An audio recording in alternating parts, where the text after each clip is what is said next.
depoimento inicial e estamos nos organizando para esse processo, né? Uma reapresentação, para os responsáveis ficarem lá, para esse processo todo, e não foi necessário, como se tivesse um reencontro, assim, teve choro de emoção, né? Muitas crianças chorando mesmo de emoção no reencontro, e foi muito bonito de viver. Tem o medo, né? Ainda tem uma questão aí do medo, acho que a gente fica muito dividida, tem uma experiência muito boa do reencontro, da presença, tem uma sensação de inteireza, né? Porque a gente está aqui, a gente está presente aqui, né? Estamos juntas aqui para esse espaço de reflexão, para pensar sobre, enfim, esse nosso módulo, acolhimento, bem-estar, mas ali na escola, né, assim como a gente faz alguns zooms com as crianças, tudo, mas ali é no corpo todo, né, o corpo inteiro ali, e isso não à toa, né, tem essa defesa e essa discussão em relação ao corpo como um campo funcional, né, como parte integrante de processo de conhecimento, desenvolvimento. Enfim, então eu estava contando ontem que só uma criança chegou e falou o que aconteceu com a privada, que achou a privada muito pequena. Sempre foi assim, essa privada, desse tamanho. Olha o meu tamanho aqui, essa privada está muito pequena. É bonita esse retorno né, as crianças crescem muito. Ontem tinha uma coordenadora falando de um bebê que agora não é mais um bebê, está com cabelo. Era um bebê careca, tem cabelo, tem outras... Como assim, né? O que aconteceu? A gente nunca ficou tanto tempo, né? A gente tira férias, mas um mês no máximo, 7 meses. É uma experiência bem catártica, assim. A gente tem que ter uma infra para aguentar, porque tá... É que para os bebês é uma vida, né? Eles já passou uma vida para eles. Eles tinham 6 meses, agora eles têm 1 ano. Então, eles têm uma vida inteira que eles já viveram de novo. É impressionante. Pois é, muito tempo. Os bebês e para os mais velhos, né? Que é o que a gente tem falado também. Para quem tem 85 anos, o que significa, né? O que significam 7 meses para quem tem 85 anos, para quem tem... gente. Mas não tem nada simples nesse processo, mas essa parte tem sido bem emocionante. As crianças todas de máscaras, né? Não tem...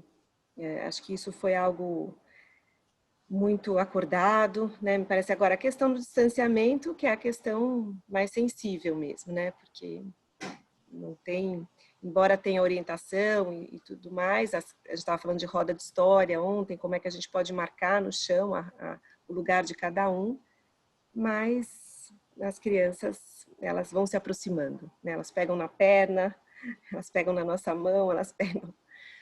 E a gente está aprendendo bem com a Damares, como que a gente pode fazer esse acolhimento físico.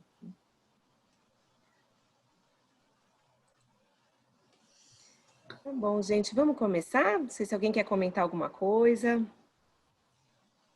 Alguém já teve essa experiência de criança, seja para entregar a cesta básica para as famílias, seja para anunciar a volta? Já, eu tive uma experiência na época das cestas básicas e também quando eu estou saindo da escola, porque eu faço plantão 3 vezes por semana, e às vezes eu encontro algumas famílias com as crianças. E, assim, 3 vezes aconteceu a mesma coisa, a criança veio correndo para me abraçar. Aí eu falei para ela que a gente ia brincar de estátua. Aí ela parou, a mãe parou, eu parei, aí a gente brincou de estátua um pouco e foi se aproximando. E aí a gente foi lembrando, olha, a gente tem uma vontade de abraçar, mas agora não dá para abraçar. Então a gente pode, né, chegar perto, mas não muito perto, e aí a gente foi conversando sobre isso. Mas é instantâneo, assim, né? A primeira coisa que eles fazem é correr para a gente. E um dos medos das professoras, a gente estava discutindo no comitê e nas reuniões de GEIF, né, gerais, um dificultador para que elas enxergam é que a vontade de abraçar, né? Como é que elas vão fazer para abraçar essas crianças, né? Então, a Bia estava falando, você, Bia, que estava falando da roda, de combinar com as crianças como é que vai marcar os espaços. Eu acho que o caminho é esse, né?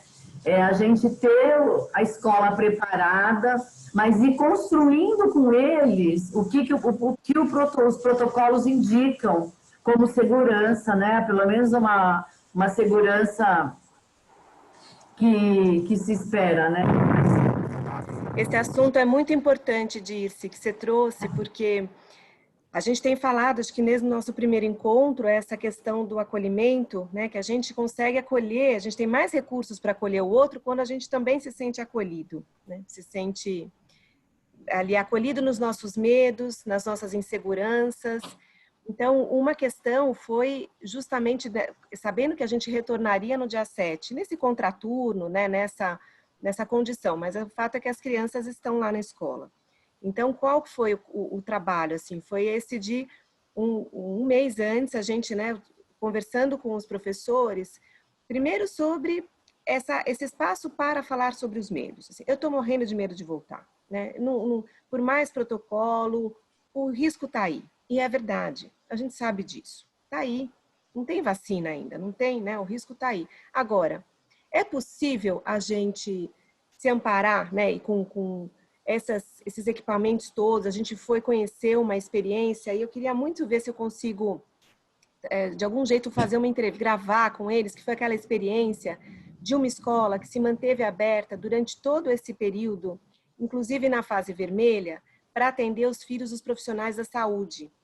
Então, foi aberta dentro de um colégio particular em São Paulo, que chama Miguel de Cervantes, que é um colégio na região do Morumbi, que fica perto do hospital. E lá, só que lá eles abriram, não tinha, só o espaço foi cedido, o resto foi tudo de uma equipe pedagógica para abrir, para atender os filhos de funcionários. E aí eles trazem esses dados muito objetivos. Primeiro que eles não tiveram casos.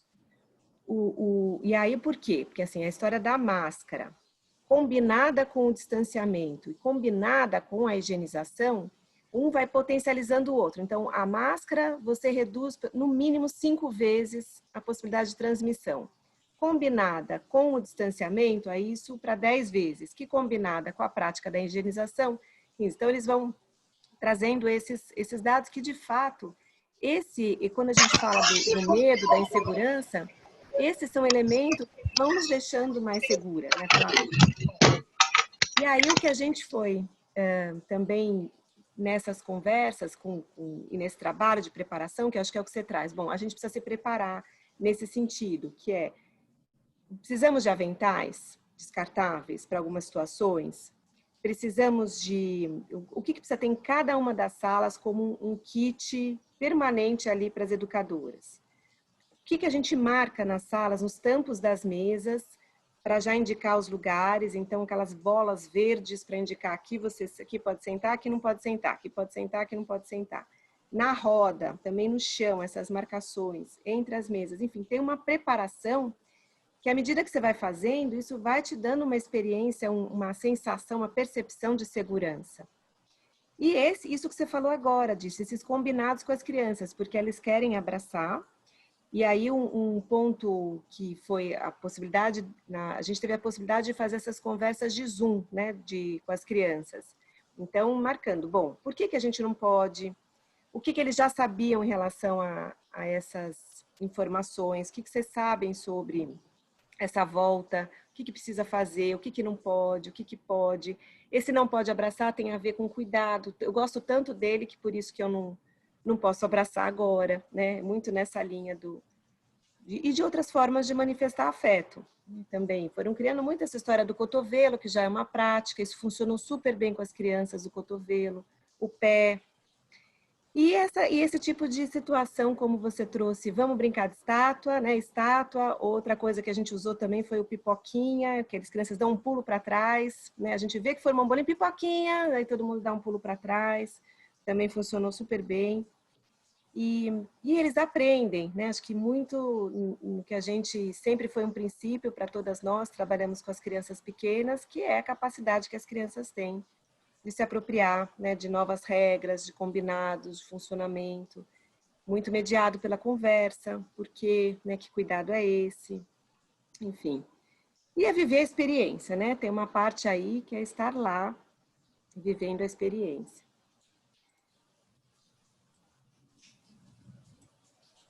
Oh, tem eu uma... achei... eu tô colocando aqui tá para bom. ela. Por isso que eu não respondi o que você ia falar. Deixa eu ver se eu consigo pôr para Já todo conseguiu. mundo. A Vanessa, gentilmente, aqui já compartilhou. Obrigada, Vanessa. E compartilhamos junto. E não é a mesma, então. Bom, não compartilhei.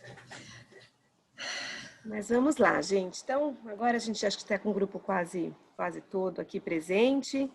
Eu estive com vocês no primeiro encontro muito rapidamente, só para me apresentar, eu não pude ficar. A Teca esteve com a Lucila, que também é conhecida de boa parte aqui, né, do grupo, que foi um reencontro muito bacana.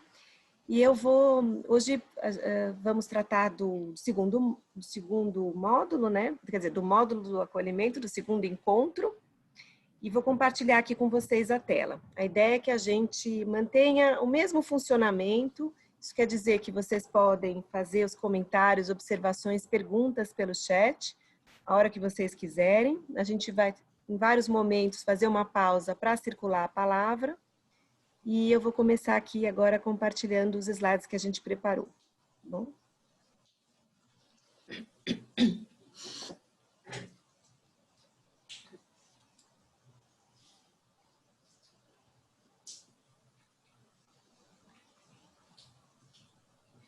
Bom, vamos lá, gente. O nosso módulo é o acolhimento pedagógico, bem-estar afetivo. E nós gostaríamos de dividir com vocês, né, na linha, sempre com o momento da ampliação cultural. A gente vai chegar na ampliação, mas a gente queria trazer também uma pequena homenagem para essa personagem, né, para o criador dessa personagem que é tão querida e tão presente para nós que trabalhamos com educação, que traz a voz das crianças, né, uma voz inteligente, uma voz crítica. Eu e Teca somos bem mafaldetes. Mafaldetes.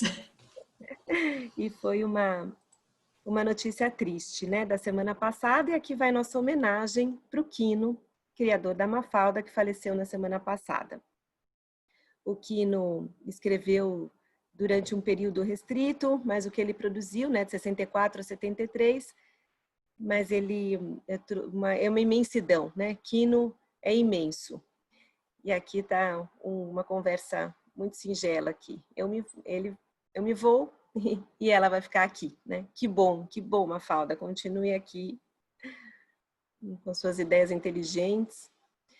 E aqui tem uma conversa também que faz muito sentido para nós. Porque os adultos, é a Suzanita, né, outra personagem, que pergunta, por que os adultos ficam dizendo e fazendo coisas que a gente não entende? É muito simples, Suzanita. Quando você entra no cinema, no meio da sessão, você entende o filme? Não. Com os adultos, é a mesma coisa. Como é que a gente pode entender eles?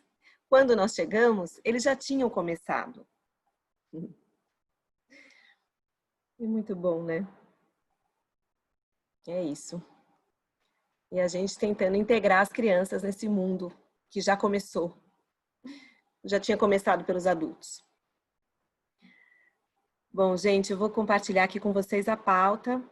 Nós vamos trazer uma outra experiência aqui de comunidade, uma experiência bem interessante que a gente conheceu nessa época de pandemia, nessa linha ainda da ampliação, da gente estar em contato com o que vem acontecendo de boas práticas, de bons caminhos, boas reflexões.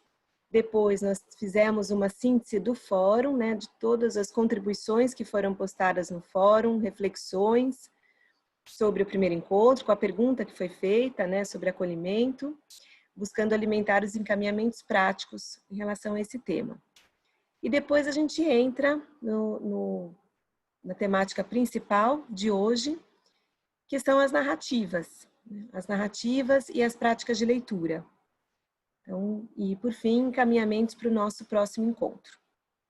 Vou seguindo aqui, qualquer coisa vocês podem me interromper, Teca está aqui comigo, e a Teca foi a responsável por essa belezura desses slides, de pensar nessas imagens que vocês vão ver que é uma das coisas mais lindas, né? Porque a nossa primeira aqui, ampliação cultural, é sobre um trabalho que foi feito no início da pandemia, assim, logo no primeiro mês, pelas bordadeiras do Jequitinhonha. Então, são um grupo de bordadeiras que vive do comércio do bordado e especialmente do turismo naquela região, no Vale do Jequitinhonha.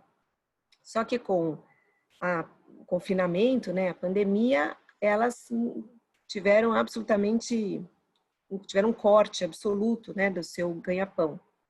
E um jeito de driblar a situação foi gravar versinhos que elas geralmente recitam enquanto elas bordam, enquanto elas trabalham, enquanto elas bordam, que é uma situação muito comum, né? A gente tem isso como uma prática de cultura, as canções de trabalho, e que a gente gosta muito, né, e faz como uma prática, uma rotina da escola, de compartilhar com as crianças essas cantigas que fazem parte da nossa tradição oral, né, da tradição popular, dessa herança tão importante que a gente tem, que continua ali intergerações a dividir com as crianças. E aí a gente soube desse trabalho que elas publicaram, né? Então, como é que elas passaram a viver nesse tempo? Foi vendendo esses versinhos que elas costumam recitar enquanto bordam. Ele ganhou força, esse projeto, quando a filha do Chico Buarque comprou um versinho para o Chico Buarque, aí teve uma disseminação maior. Eu soube também, comprei versinhos, custa R$26, e eu comprei justamente para presentear no começo da pandemia as crianças na escola. Então, versinhos para cada uma das salas que a gente tem, e elas foi uma lindeza. Eu vou colocar aqui um trechinho para vocês conhecerem. Aí eu acho que eu não consegui... Peraí, acho que eu vou ter que parar e colocar de novo por causa do som. É bem rapidinho.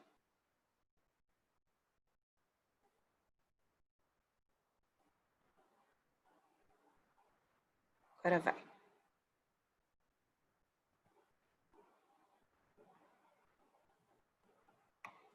Então, vamos ouvir um pouco esse trabalho dos versinhos das bordadeiras do Jequitinhonha.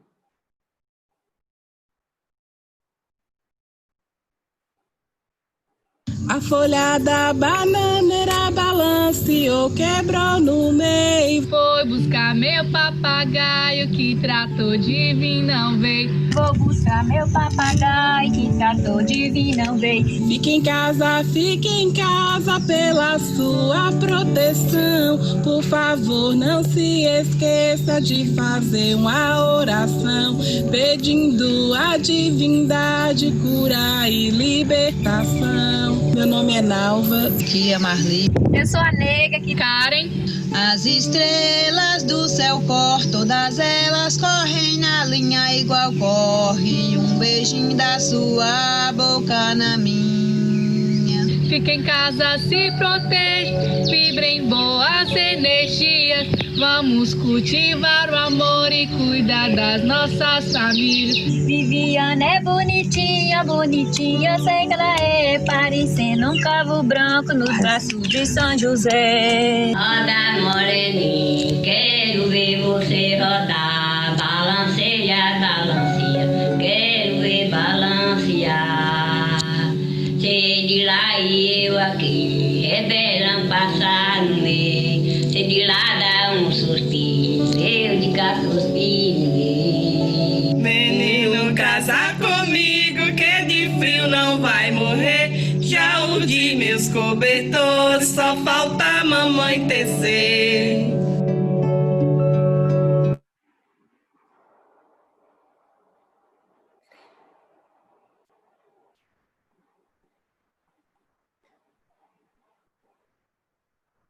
Pronto. Ixi, meu Deus.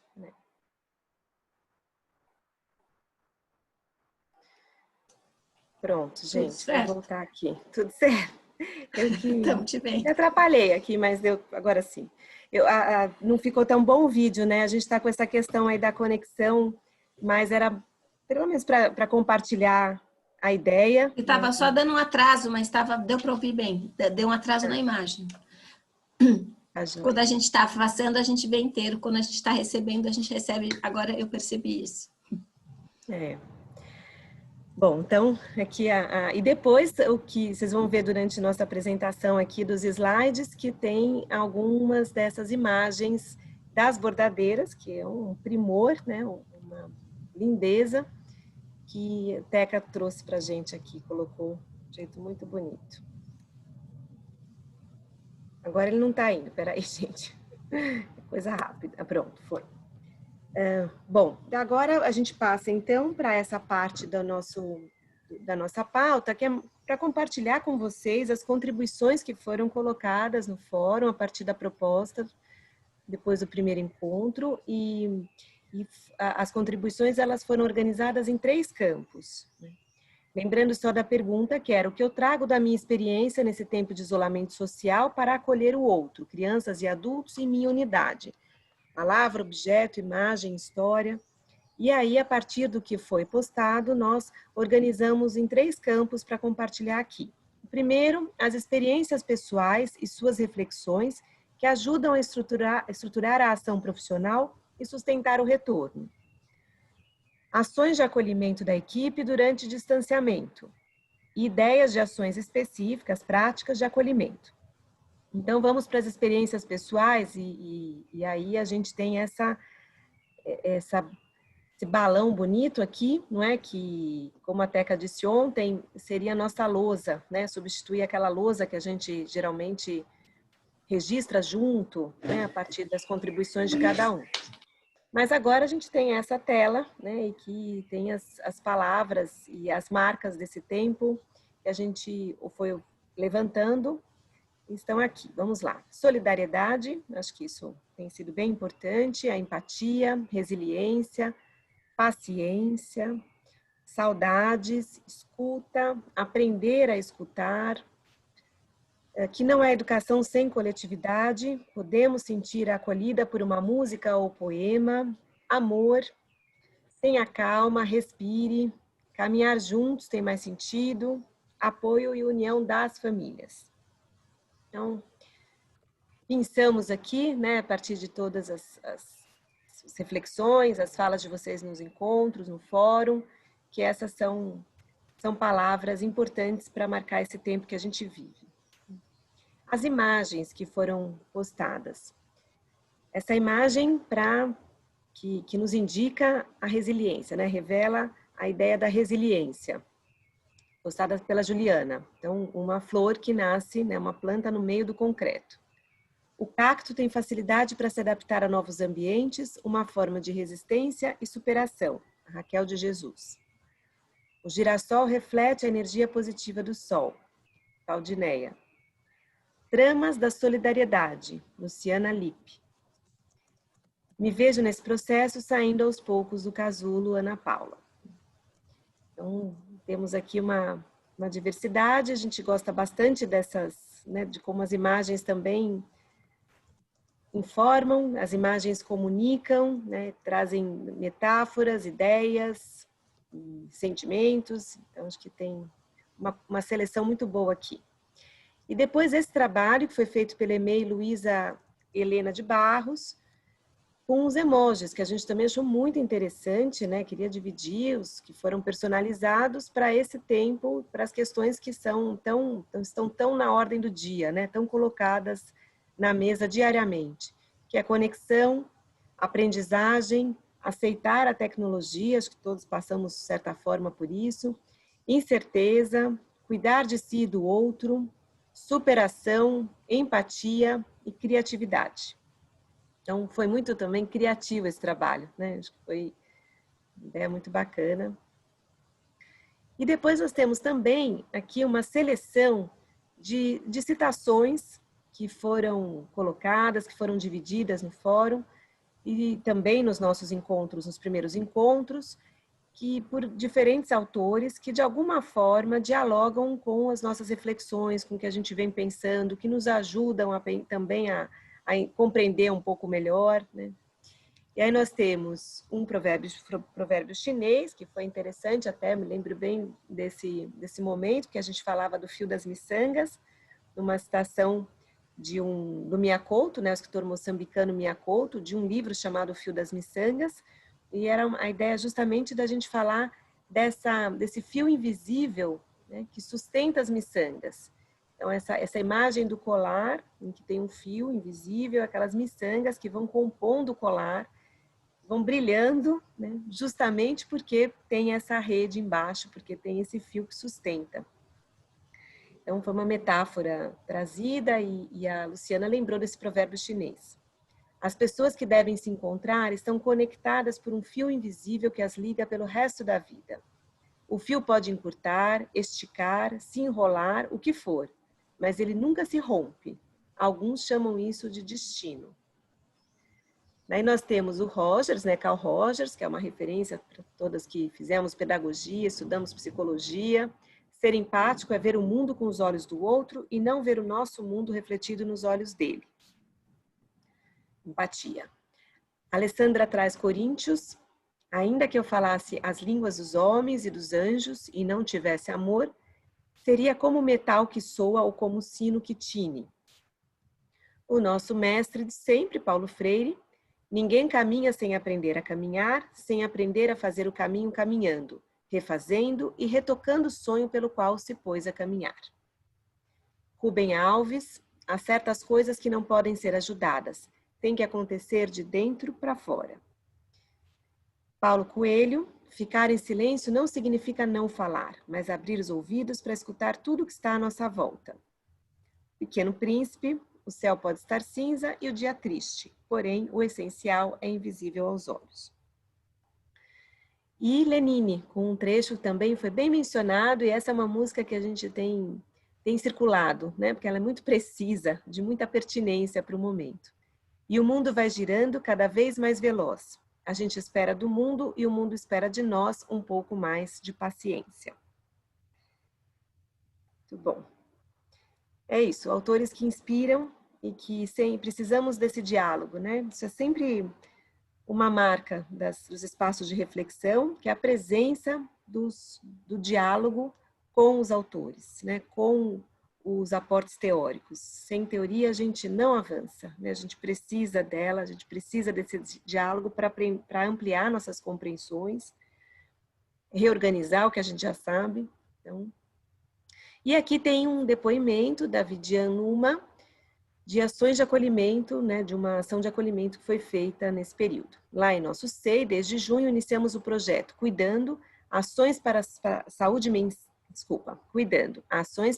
emocional e social da equipe escolar do SEI Samir. Com parceiros de fora da rede municipal, toda sexta-feira pela manhã, vivenciamos diversas propostas: meditação, confecção de mandalas, 4 e 8 montas, dança jazz, roda de conversa com nutricionista funcional, confecção de tricô de dedo, alongamento e relaxamento. Enfim, a gestão iniciou o projeto e a busca de parcerias, e a partir dessa sexta, professoras também estão em busca dessa rede. Discutimos desde então a importância de cuidarmos de nós, nos acolher para que esse movimento também ocorra com as pessoas ao nosso redor. Eu acho que aqui mais um ótimo exemplo, né, de iniciativas para se pensar como rede, para se pensar como fio, né, como fio que vai sustentando as ações, que cabe a todas nós aqui, que fazemos parte de um corpo de gestão, né? Então, aqui mais uma coletânea de ideias na direção do acolhimento. Compartilhar um samba, né, Coisa de Pele, de Jorge Aragão, como um exemplo da Viviane Aparecida. Mostrar umas poesias, como O Lagarto, de Cecília Meirelles, ideia da Iracema. Ler para as crianças o livro dos sentimentos, da Maria Aparecida. Fazer brincadeira ao ar livre, tem várias sugestões. Ler plantas e flores, levar plantas e flores, estou com ler na cabeça. Tatiana Machado. Compartilhando o livro Quando Eu Voltar a Ser Criança, do Corsac. Também uma ideia da Renata Marchetti.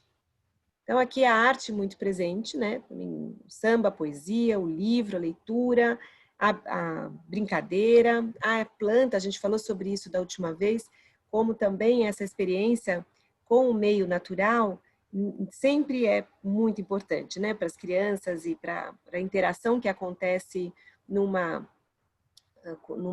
na relação mais direta com o meio natural. Mas agora, essa possibilidade, essa experiência de lidar com a vida, né, é uma experiência muito importante, porque a gente está justamente num contexto que tem lidado com perdas. Então, de algum jeito, estamos atravessados por alguma perda, né? como econômica, como de casa, como, né, de trabalho e é mais impactante, sem dúvida nenhuma, de pessoas. E, então, a ideia da planta, ela tem sido uma iniciativa muito feliz, porque lida com a vida, né? Lida com o crescimento, lida com algo que desabrocha. Então, e as crianças precisam muito de nós para manter essa ideia de futuro, né? Manter o projeto de futuro muito vivo. E as plantas nos ajudam como um bom símbolo, né, de futuro, de crescimento. Então, é bem boa essa ideia. Mais uma aqui. Construir um objeto que os bebês possam manusear e que dê para higienizar. Momentos como esses é o que eu quero levar para o retorno. Quero que, através das fotos, os bebês sintam-se pertencentes do ambiente, mas ainda não pensei como levarei. Talvez mobile, talvez painel. Então, tem um desejo que ainda precisa ser materializado, ver formas de materializar. Após assistir à live Acolhimento Pedagógico, juntamente com a minha experiência nesse tempo de isolamento, percebo a certeza de que as pessoas vão querer ser ouvidas, os adultos e as crianças, como foi falado, sobre autocuidado e sobre o cuidado de si e do outro. Na minha concepção, essa relação de cuidado vai sendo redefinida, desenhada após todos esses meses em casa. Pensei em um painel com post-its, papéis coloridos, que ficariam disponíveis aos familiares para expressarem suas ideias e desejos. Ali poderão expressar-se no momento de entrada ou saída sem receio e sem precisar identificar-se. Então, foram ideias muito importantes que a gente queria aqui registrar, outras também foram colocadas, a gente faz uma seleção, fizemos um recorte pensando nesse encontro, né? Mas o fórum está lá aberto, importante, né, quem puder, tiver um tempinho de lá, dar uma olhada, acho que o grupo também é formado com essa possibilidade das trocas, né, de ter um espaço de circular ideias, circular iniciativas. E nessa linha do post-its é que a gente pensou também nesse trabalho aqui para compartilhar com vocês, como uma referência na área de artes visuais, e que é da Yoko Ono, né? A Yoko Ono, que é uma artista plástica, também compositora, cantora, ativista da paz, cineasta, e no currículo dela também tem o fato de ter sido mulher do John Lennon, né? A grande companheira dele, que no momento do assassinato estava inclusive junto com ele. Mas a Yoko tem um trabalho muito reconhecido na área de artes visuais, né? Passeia pelo mundo, né? Tem várias instalações da Yoko que circulam pelo mundo afora, pela expressão, pela questão conceitual, né? Pela incidência nas pessoas, e a gente separou aqui para compartilhar, que é a Árvore do Desejo.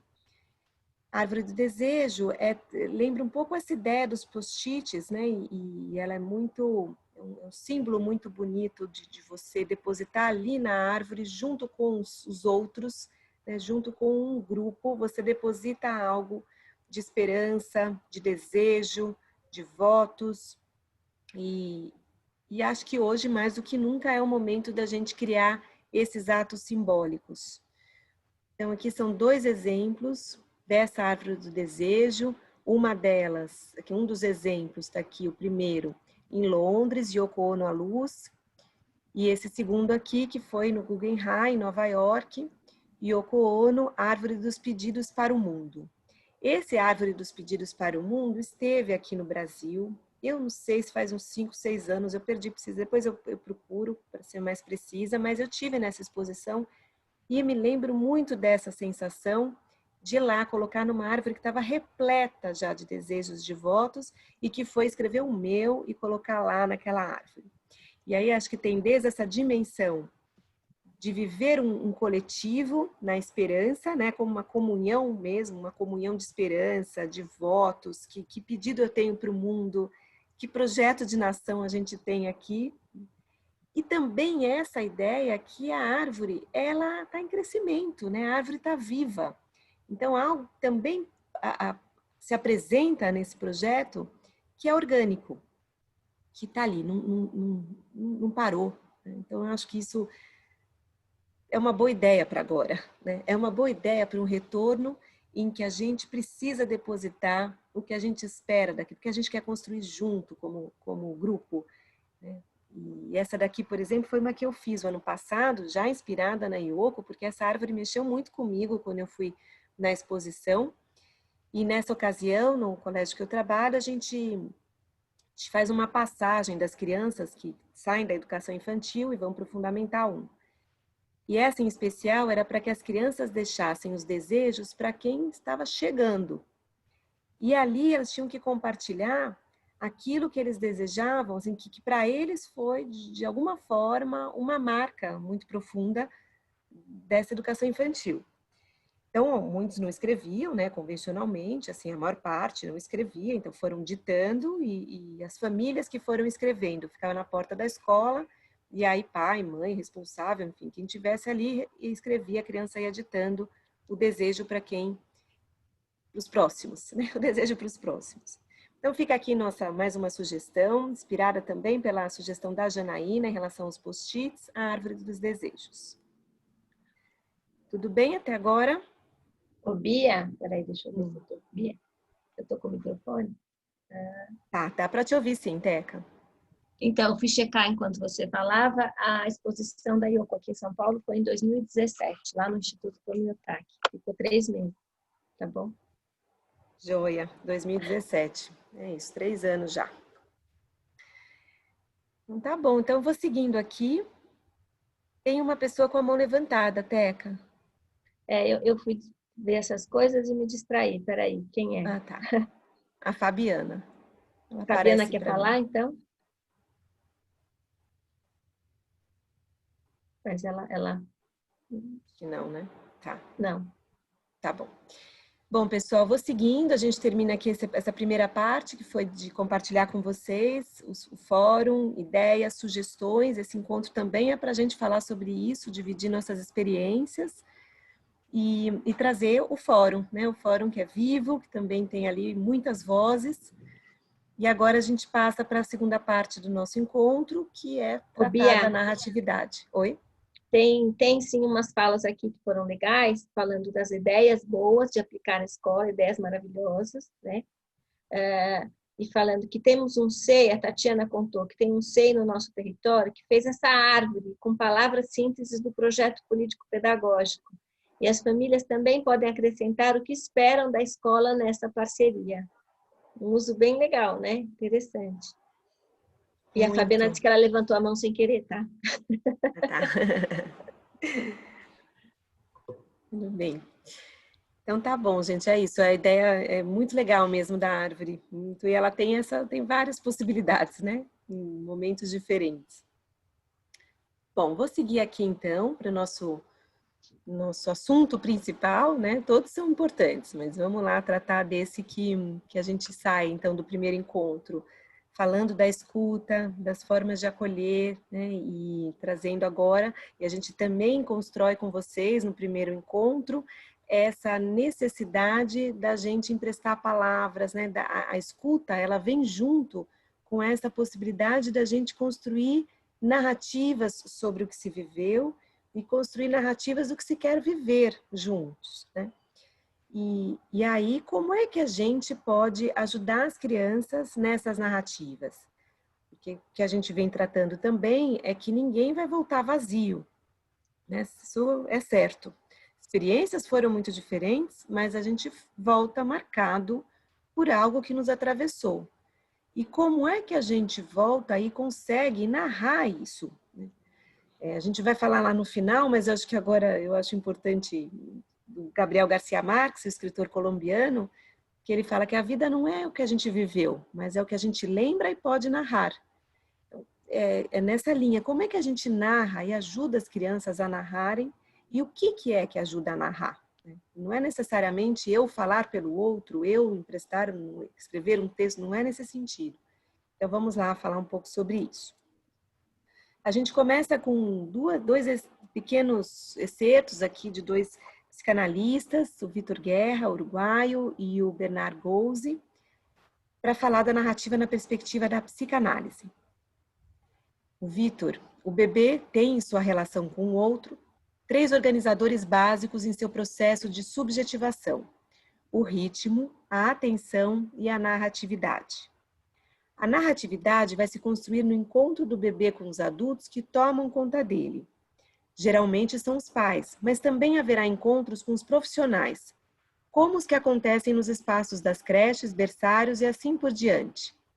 E nenhuma criança pode instalar sua narratividade pessoal se não encontrar, no sentido pleno do termo, a narratividade dos adultos. Cada pequeno momento da nossa vida, cada pequeno momento da vida do bebê é como um pequeno agora, um pequeno presente, com um início, um meio e um fim. Mas a função da narratividade é ligar, reunir juntos todos os momentos do agora para criar uma história na qual poderemos nos reconhecer com uma estabilidade e na nossa história pessoal. Então, a gente tem essa dimensão aqui, né, das narrações que a gente faz com os bebês, por exemplo, no cotidiano, né, naquilo que faz parte de uma rotina, que é quando a gente troca o bebê, todos os momentos em que a gente está com o bebê, né, tem, de alguma forma, essas narrações, né, do que vai acontecer, daquilo que você faz na interação com ele, seja, né, nesse momento de um cuidado. Como é importante, né, a presença da linguagem para apoiar essas ações que a gente propõe, né, na creche, enfim, em casa, com os bebês. Então, aqui tem uma citação de um material muito familiar para vocês, né, o Currículo da Cidade, e que traz, sempre que há participação dos bebês e crianças, a expressão: as crianças e os bebês precisam se expressar para se tornarem cidadãos de direito, pois é no movimento de expressar o que vão vendo e vivendo que elas se constituem como pessoas que pensam, falam, tomam iniciativa, decidem, escolhem, observam, percebem, relacionam fatos. É nessa presença da linguagem, né, e nessa presença, linguagem de um modo amplo, né, mas a importância da linguagem para se constituir como sujeito e quanto que é nesse movimento, né, de possibilidade de expressão que elas vão se tornando, né, cidadãos de direito. Bom, quais são as propostas que contemplam essas necessidades? As conversas no cotidiano, essas conversas tão presentes na nossa rotina, né, que marcam os momentos de cuidado, todos os momentos, certo? A gente está, claro que tem os silêncios importantes, mas tem essa presença tão importante quanto das conversas. Bia, a gente pode dizer agora que são os cotidiano mais fortes, são os momentos de encontro, né? As conversas de encontrar será o nosso retorno. Boa, isso mesmo.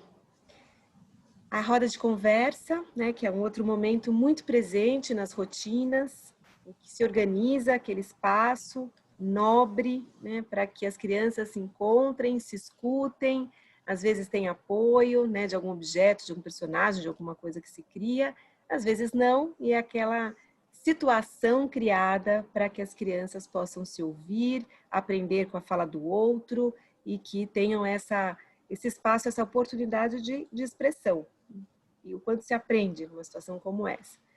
A roda de história, tanto como ler e contar, muito presente também, é mais uma situação da rotina que contempla essa necessidade da expressão, das narrativas.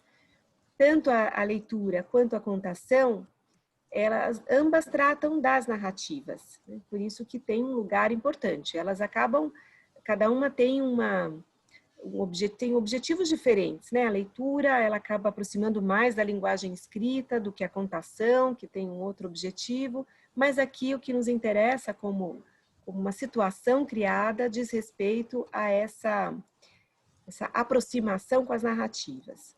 E o brincar com as palavras, que é tão presente também, uma proposta, seja a brincadeira com quadrinhas, com trava-línguas, com os versos, com as rimas, e que é uma prática da infância, é uma prática da cultura, né? Uma cultura da infância muito presente, e a questão da linguagem também, sem dúvida nenhuma.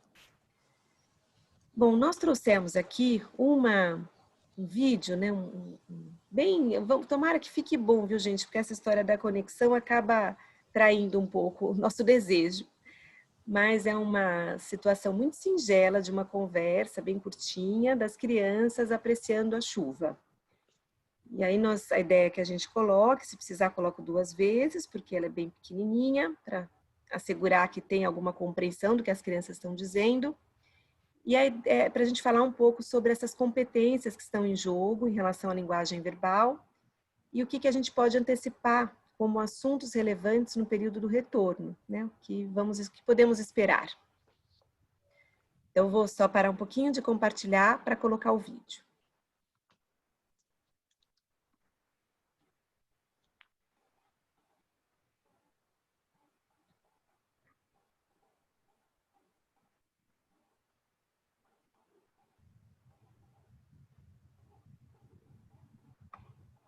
Hoje tá caindo e tá sumindo porque tá chovendo e hoje é chuva.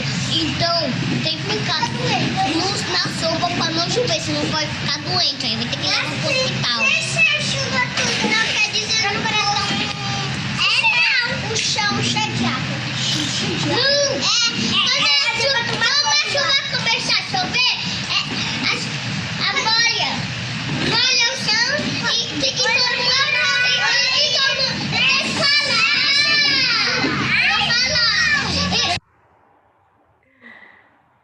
Teca, você acha que mais uma vez? Como é que foi aí? Deu para ouvir? Deu para ouvir bem o diálogo deles, acho que tá bom. Se elas quiserem, elas pedem, mas acho que deu.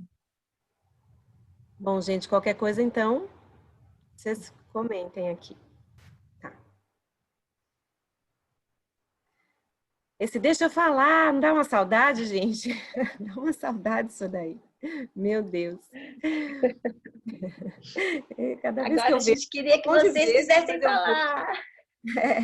Eu também vi, eu me emociono tudo de novo com eles falando. Ai, gente, é uma tão bonitinha a expressividade, o jeito que ele vai falando com a mão também. Agora a gente quer que vocês falem. Não, é uma delícia mesmo ouvi-los, né? Quando a gente faz reunião de pais, as crianças estão junto. E eu fico printando as telas para mostrar para eles, né? Tanto para as famílias quanto para as professoras, o reencontro e a alegria do reencontro. E eles não param de falar. E eles estão falando, né? Assim, o tempo inteiro. Mas é demais como eles vão construindo, né? A ideia, eles jogam a ideia final e depois vão construindo, como a menina explica, né? Que estava tudo cheio d'água. Por quê? Porque a chuva chove, a chuva molha e aí enche. É fantástico, viu? A gente tem vivido isso com a rádio. Eu acho que eu não compartilhei aqui essa experiência, mas a gente tem a Rádio da Criançada. E foi um meio que, assim, uma ferramenta que a gente vê como potente para a escuta, né? E para fazer essa ponte com a família, da família e de todo mundo perceber que a criança é uma produtora de conhecimento, que ela está conectada com o que está acontecendo e que ela vai construindo as explicações a partir de tudo que ela está ouvindo, né? É muito legal. Mas tem falas, assim, maravilhosas. A gente está no episódio 3 já, mas, assim, é genial, né? Acho que é um momento que a gente tem para dar espaço para as crianças, para essa escuta, uma das escutas, né? Para construir um pouco o sentido das infâncias, né? Que infâncias são essas, né? Você tinha compartilhado sim com a gente, inclusive quando terminou o encontro, eu já coloquei no nosso grupo da equipe, falando, gente, que experiência super legal, tal. Você está dizendo agora que está no 3º episódio. A gente tem, assim, acesso a essa rádio? Como é que é? É uma questão mais interna, né? Esse é o 4º episódio, na verdade, mas o de lançamento a gente contou como 0. E o de lançamento, quando eu apresentei aqui, ainda não estava visualmente bem elaborado. Então, agora ele está genial, assim, mas já tem outros. O que a gente faz? Eu vou colocar o endereço do blog aqui no chat e vocês podem acessar o blog e a gente coloca. A cada 15 dias a gente tem uma programação. Por quê? Porque é lançada a provocação para as crianças e aí tem uma semana que as professoras vão recolhendo as falas, né, tudo. E aí, na outra semana é que esse episódio vai ao ar. E é sempre assim, é um episódio provocativo e essa provocação leva as crianças falarem para a gente o que elas querem no programa, né? Então é muito legal. E aí elas vão entrando, vão dando opinião e vão construindo com as professoras isso, né? A gente vai apresentar hoje na formação à tarde e de formação de professoras, né, e professores. Mas é bem legal. Eu vou colocar no chat o endereço do blog, tá bom? E aí, se precisarem das professoras falarem, se alguém quiser convidar, a Bia, nós somos colegas de escola, né? Eu trabalho no Santa Cruz também. Ah, como, Dirce? É mesmo? 22 anos, eu trabalho com EJA no Santa. Ah, gente, é porque eu que sou nova lá, né? Eu que estou chegando, por isso que eu não conheço. Eu comecei o ano passado. Ah, sim, mas o noturno, ele se encontra, agora tem se encontrado mais pelas questões do distanciamento, do trabalho remoto, né? Mas eu tô lá há 22 anos. Que legal, Dirce, que legal. Eu entrei... Então, vou falar só mais uma coisinha, dá vontade de ficar falando, né? Mas Dirce, pronto, a gente Dirce, publicou... agora a gente vai tomar um café. na revista Avisalá, já faz uns anos, quando eu fui editora, uma das primeiras revistas que eu editei, a gente colocou um trabalho lá do EJA, de vocês, de bordado, já que hoje a gente falou de bordado, eram umas fotografias de São Paulo bordadas por umas professoras. Foi capa da revista. Foi bordada não pelas professoras, foi bordada pelos alunos. Pelas alunas. Alunas e alunos, e foi a professora de língua portuguesa que já se aposentou, mas é uma poetisa maravilhosa, ela era de uma sensibilidade, nossa, lindo, lindo, lindo, lindo. Nossa, os trabalhos da EJA são show de bola, viu? Não, esse trabalho que vocês fazem, Dirce, eu sou super fã, absoluta, nossa. Eu gosto muito, eu estou no período de me aposentar, né? Então eu estou pedindo minha aposentadoria, mas ainda vou ficar uns 2 anos, só mais. Deixa eu colocar aqui então, tá? O blog. Gente, aberta a palavra, senão a gente vai ficar aqui no tomando café e é para todo mundo se colocar. A Cira, né, trouxe esse retorno com as crianças que chegarão na escola com suas culturas mais fortalecidas, oportunidade de conhecer, valorizar e respeitar a diversidade cultural. Muito bacana, né, a relação com o PPP. Você já tinha falado, Teca, estou aqui. Não, mas é bom todo mundo ver. Estou atrasada, tá bom. Bom, gente, então eu vou seguindo aqui, trazer mais alguns elementos para a conversa. E a gente daqui a pouco para de novo para ouvir, mas quem quiser... porque a gente queria ouvir um pouco isso. O que vocês acham que as crianças vão falar, né? Porque ali elas estão no momento de chuva descobrindo coisas do dia a dia, né? Talvez isso continue, com certeza. Elas vão continuar descobrindo as chuvas de todos os dias, mas vão trazer conversas prontas. Então, a gente queria um pouco fazer esse exercício dessa antecipação. Nas escutas das crianças para a rádio, a primeiro episódio, não sei se vocês lembram, já tinha criança propondo que quando houvesse a volta, a gente teria que fazer uma festa, né? Então, eles já estão planejando várias coisas e a gente vai colocando eles em contato, né? Se tem alguma família que posta alguma experiência ou alguma coisa que aconteceu com a criança, que fez com a criança em casa, e a criança como protagonista, a gente já coloca isso nos grupos, já vira atividade, né, postada, porque a gente posta 2 atividades por dia para eles, né? Então, eu acho que dar voz para as crianças, né, porque eles têm muito para falar, como é que eles querem, né? Tem uma criança que falou que queria muitas flores na escola, né? Então, eu e a secretária, a gente está pensando em fazer mudas de flores, várias flores. O ano passado a gente fez com girassol, né? E fazer várias mudas, para quando eles estivessem voltando, a gente ter um pouco de flor, porque a gente tem atualmente muito morango numa parte da horta lá, mas a gente queria encher a escola de flor, cor, sabe? Que são coisas que eles sempre apreciaram, né, quando estavam lá, né? Então, eles têm muito a falar pra gente, né, os desejos, porque a saudade é grande, né? É interessante o que você falou, Dirce, porque, sabe, o pessoal da Itália, né, o o pessoal de Reggio Emília, assim, os pesquisadores lá, os professores, eles chamam de pedagogistas, e o próprio Tonucci, também uma referência para nós, né, do cartunista, mas um pensador da infância.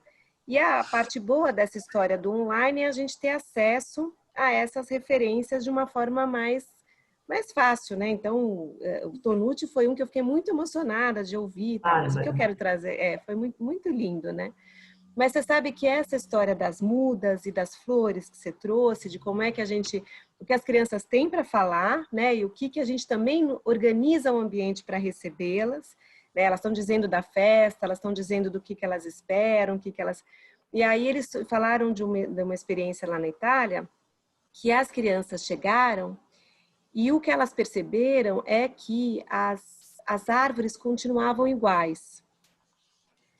E foi bonito isso, porque tem uma coisa assim, tá tudo, né, tem muita coisa diferente, eu tô diferente, né, o meu colega cresceu, não sei o quê, mas tem algo que parece que na pandemia, né, continuou crescendo, né, quer dizer, não é igual no tamanho, mas assim, é uma sensação em relação à natureza, de que essa volta foi uma volta de perceber mais, assim, de que elas estão ali, né? Isso não foi afetado. Né? Não tem pandemia para a árvore, né? Não tem... E a outra coisa também que eu achei bonito dessa história que a Teca está provocando aqui da gente, para o que elas vão trazer, o que vão falar, e que o Tonucci fez uma provocação que a gente precisaria devolver a cidade para as crianças. Precisaria devolver um pouco.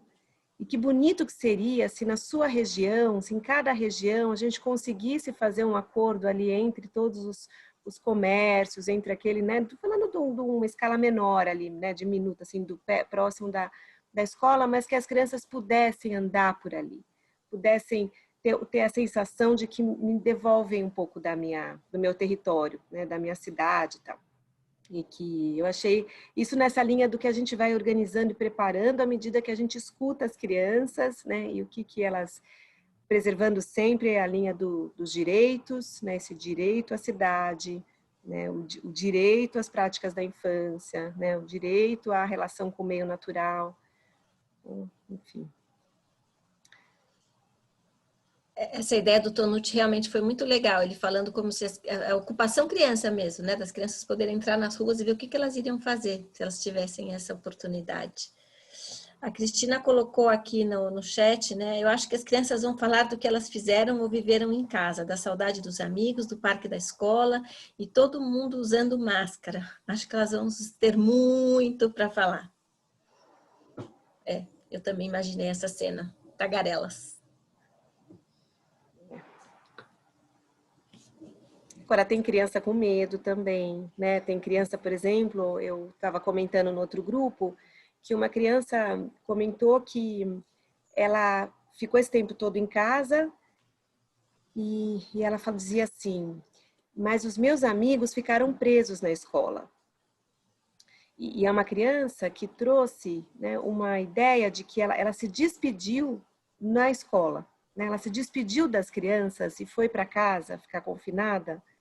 A última vez que ela viu as crianças foi na escola. Então, tem um imaginário, uma fantasia de que meus colegas ficaram na escola, presos, e eu fiquei na minha casa.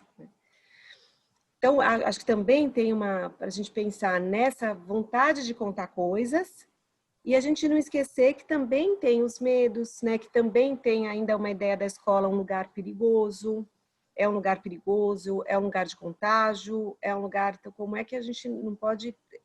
São elementos presentes nesse retorno.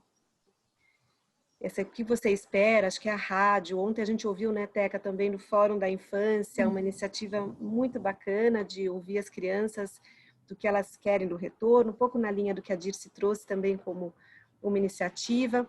E também para falar, assim, você está com medo de voltar, né? Tem alguma coisa? O que você acha que pode acontecer se você voltar? E as crianças, né, uma experiência que eu vi, ela falava assim, eu vou pegar Covid. Né? Então tem uma... Tá aí, né, gente? São os elementos que a gente precisa pôr na mesa, porque à medida que a gente nomeia e fala e escuta, a gente ajuda a enfraquecer o que está dentro das crianças. Isso. Deixa eu abrir aqui. Desculpa, eu não quero monopolizar, mas a gente foi fazendo uma coisa com as crianças também, que assim, a nossa escola passou por uma reforma grande no parque, porque tinha um problema com o escoamento de água, tinha coisas muito erradas que a gente não conseguia dar, né, resolver, porque precisava de um tempo enorme com o parque fechado. Então, eu tirei fotos do parque, quando ele foi todo escavado, porque jogaram pedras lá uma vez que foram fazer uma reforma, junto com a areia. Imagina o que aconteceu com os joelhos e as mãos de quem caía em cima. Então, a gente falou, tem que tirar essas pedras. Então, eu tirei fotos do parque todo cavado, cheio de montes de areia, montes de terra, sacos, em plena reforma, para mostrar para as crianças que a escola estava fechada, mas ela estava se preparando para a volta, para quando elas voltassem, né, tudo estivesse bem. É uma pena que a gente não vai poder usar o parque como a gente gostaria. Teve até uma criança que falou assim, eu sei brincar sozinha, a gente pode usar o parque, né? Depois que eu usar, eu limpo, né? Mas eu acho que mostrar para a criança que a escola, ela está em movimento, ela está conectada, né, com ela a todo momento, pensando nela, né, e em tudo que precisa para que haja volta. Mesmo a gente achando que a volta deveria ser o ano que vem, a gente aproveitou esse momento, que é um momento que a secretaria teria que aproveitar muito. É um tempo enorme que a gente tem para botar as escolas em ordem, né? A nossa escola é meia escola de latinha, né? Dá para conceber uma escola que tem telhado de metal? Então, no verão, é um forno, ninguém aguenta ficar, né? A gente não vai poder ligar o ventilador, e no inverno é muito frio. Então, esse momento que é o momento da virada da escola pública, aparecer realmente para a sociedade como um elemento capaz, competente, que tem o mesmo potencial do que a escola particular, e ainda maior, né? Porque a gente pode se posicionar sem medo de perder nosso emprego, porque a maior parte dos funcionários são concursados, né? Então, isso garante que a gente também tenha um sindicato que nos protege, que trabalha, que discute junto com a gente. Um não, né? São vários. Então, acho que é essa a grande virada. Não para tirar a escola privada do cenário, mas para ter opções, e opções que são valorizadas, né? Então, a gente está lutando com isso, tentando garantir o currículo, mesmo à distância, né? Mas é isso, a gente tem feito essa conexão com eles o tempo inteiro. Algumas aulas ao vivo, não só o WhatsApp, né? Mas sempre ouvindo, que é muito delicioso ouvi-los. Isso. Ótimo, Dirce. É isso, empoderar, cada vez fortalecer mais o que é público, o que é de direito, né? A escola de lata não assegura direito, né? Direito ao bem-estar, direito, né? É disso que a gente está tratando mesmo. Na linha dos direitos da criança, da educação, muito importante essa fala. A gente vai seguindo. Posso seguir, você acha, Teca? Sim? Tá. Então, vamos lá. E acho que a gente segue agora muito nessa linha mesmo, acho que inspirado aqui pela fala da Dirce, a gente está tratando com vocês aqui desse encontro sobre a importância das narrativas, né? Pensando nessa dimensão das narrativas que a gente constrói com as crianças, no cotidiano, na presença das conversas que organizam nossas ações, que organizam o pensamento, que estão muito presentes em diversos momentos com os pequenos. Tem essas outras situações que a gente cria para que a conversa aconteça, as rodas de história, né? Então, acho que as brincadeiras com as palavras são esses momentos. E agora a gente gostaria de passar para um outro que também diz respeito a questão das narrativas, mas que são as práticas da leitura literária. E por que elas também são tão importantes para esse momento que a gente está agora, né? Elas já ocupam um lugar, muita relevância na nossa... Oi? Deixa eu só te interromper um minutinho, antes de você entrar nessa questão das práticas literárias, que eu fiquei pensando no início do encontro, e eu não pude participar muito, porque eu estava meio presa no trânsito, mas eu estava bem acompanhando, né? E se você pudesse falar um pouquinho mais sobre... Ai, eu estou aqui perto de outro aparelho.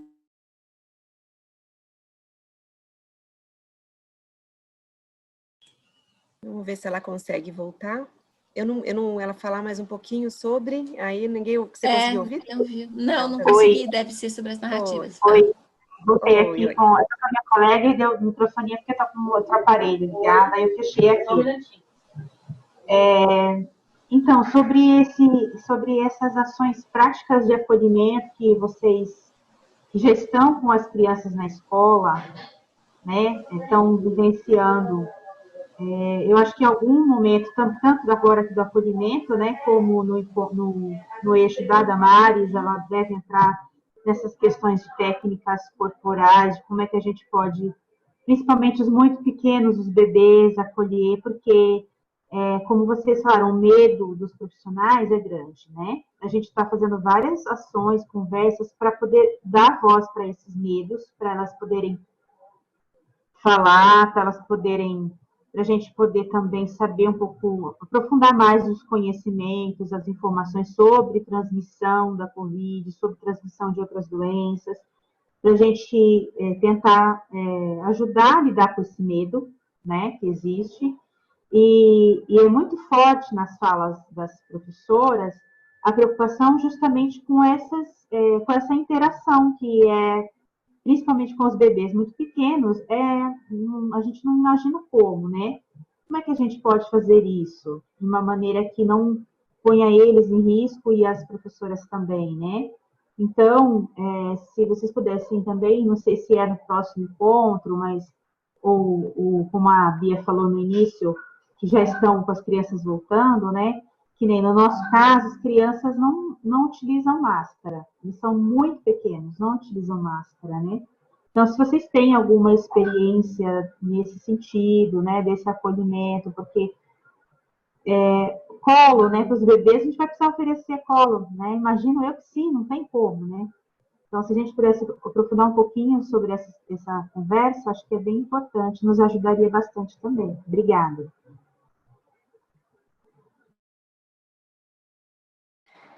É Renata, né? É Renata? Renata. O meu tá ligado ali atrás, tá como Renata, e eu corri aqui com a Meire para não dar interferência no som.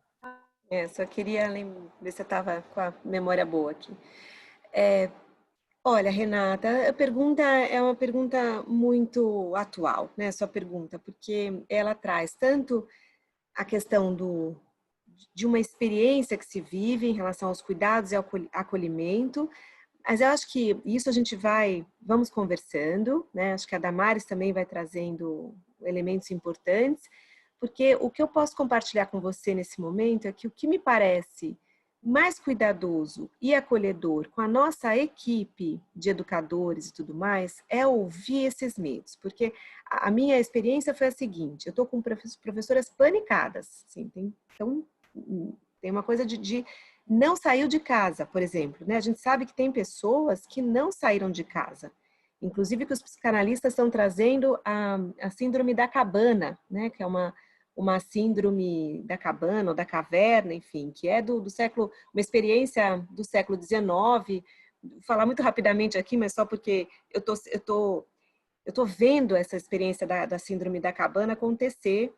Eu, de certa forma, senti um pouco isso, né? Ela foi nomeada dessa forma por conta de um grupo de madeireiros que eles migraram para uma região no Canadá muito gelada, chegaram lá, tinha uma nevasca, assim, uma coisa horrorosa, e não podiam sair, não tinha como sair, foi tudo muito difícil. Quando passa, eles podem sair, não conseguem sair.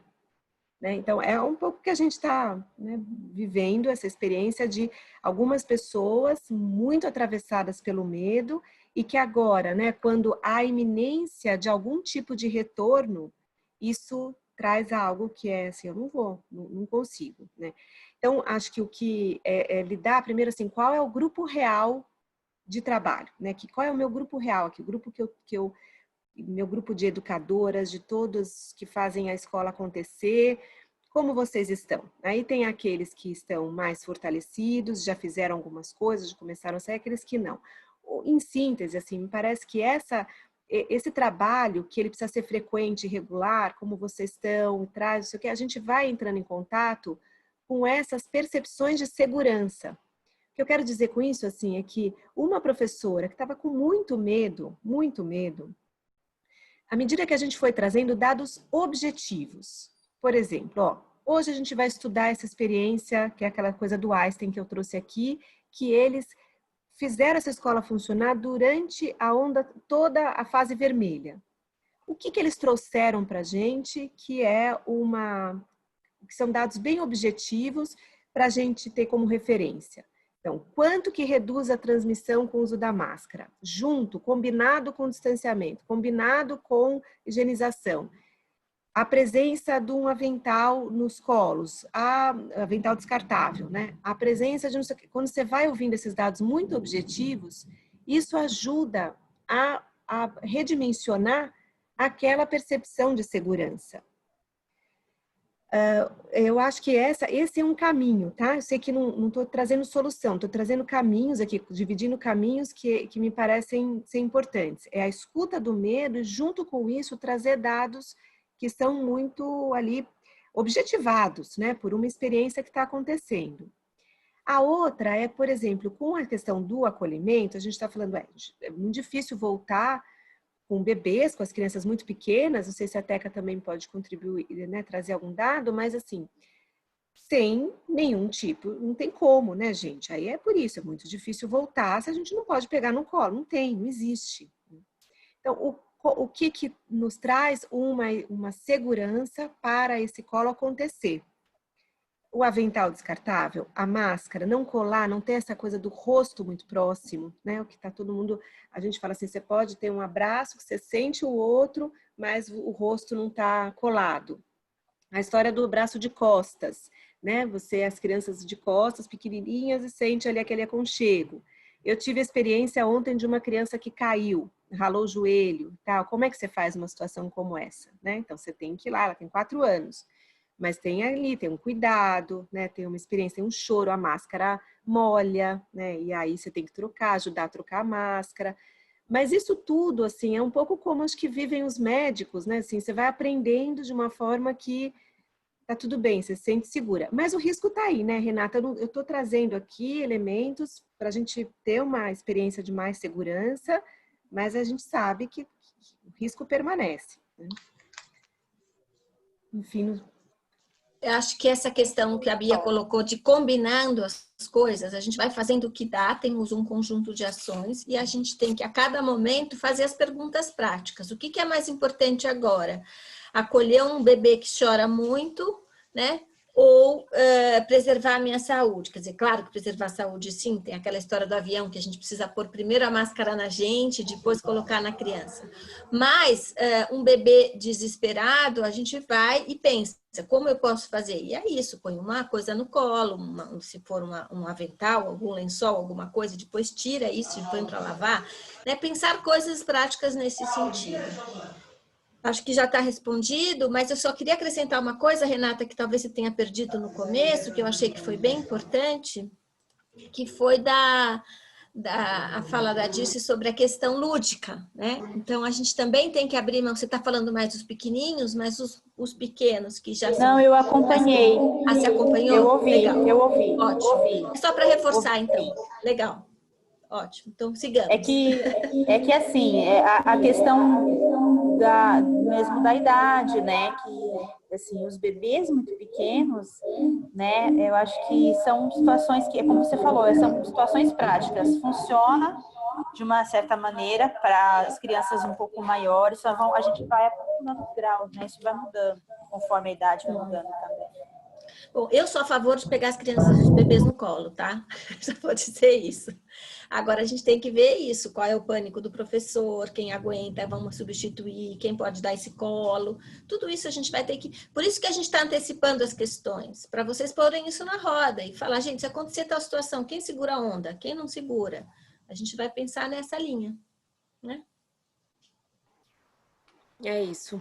Mas a gente vai retomando essa conversa, Renata, porque né, acho que por enquanto acho que tem esses caminhos, né? Muita conversa com a equipe, entendendo, tentando localizar, principalmente onde que está a experiência de se sentir mais inseguro, se é no colo, aonde que é, e aí trazendo dados bem objetivos para ajudar a ir redimensionando. De novo, não vai sumir, porque está aí, tá certo? Mas tem algo que se constrói, que é uma experiência, estou vivendo uma experiência muito boa, assim, com a equipe, nesse sentido.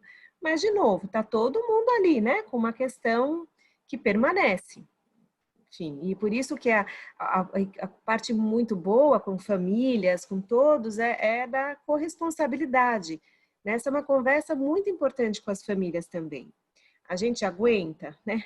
A gente aguenta essa volta e alguém se contaminar? Como é que é isso? Né?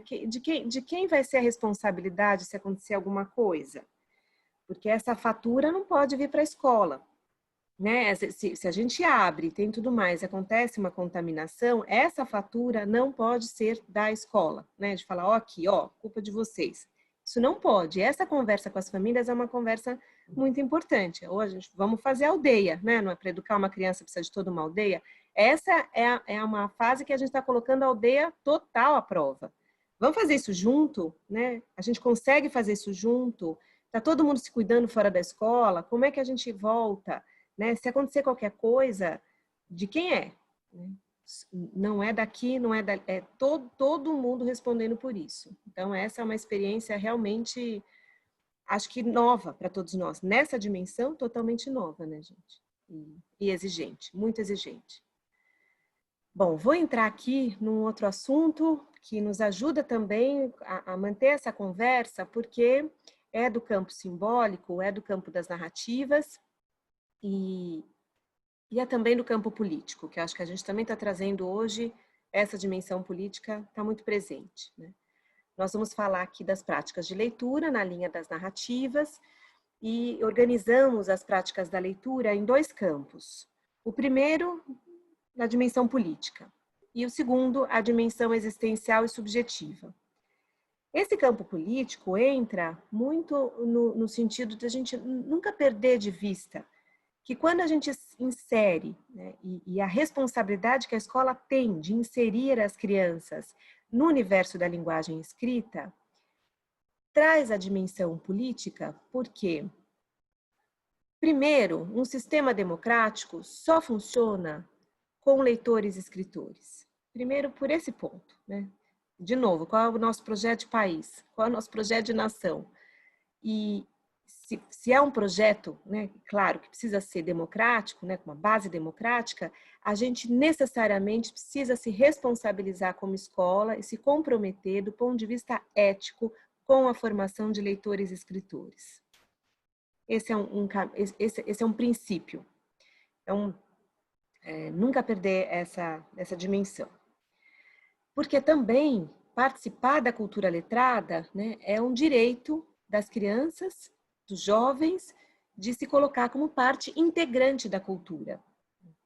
A gente sabe que as crianças que têm acesso à linguagem escrita desde muito cedo, e estou falando desde bebês, né, porque a gente falou há pouco dessa linguagem do cotidiano que vai marcando as ações, que está muito presente no momento ali da rotina das trocas, os cuidados, da gente cantar com as crianças, a gente falar com elas, de contar o que vai acontecer, que a mamãe está chegando, né, o que tem agora no almoço, o que a gente preparou. As crianças estão imersas nesse contexto dessa linguagem, e quando a gente abre um livro para ler uma história para elas, elas vão diferenciando e vão reconhecendo ali dentro do livro a presença da linguagem escrita. E essa é uma aprendizagem que começa muito cedo e já é muito importante para a formação de um leitor potente. Tanto que a gente vê desde, né, crianças que escutam histórias lidas desde muito cedo, quando elas têm ali seus 3 anos, elas já são capazes de abrir um livro, mesmo sem ser leitora convencional, ela fala a linguagem escrita, né? Ela abre o livro e fala: num reino distante nasceu uma linda princesinha com os cabelos negros como ébano, a pele branca como a neve e os lábios vermelhos como o sangue. Ela fala a linguagem escrita. E as crianças que não têm... Só um minutinho que eu preciso tomar uma água aqui.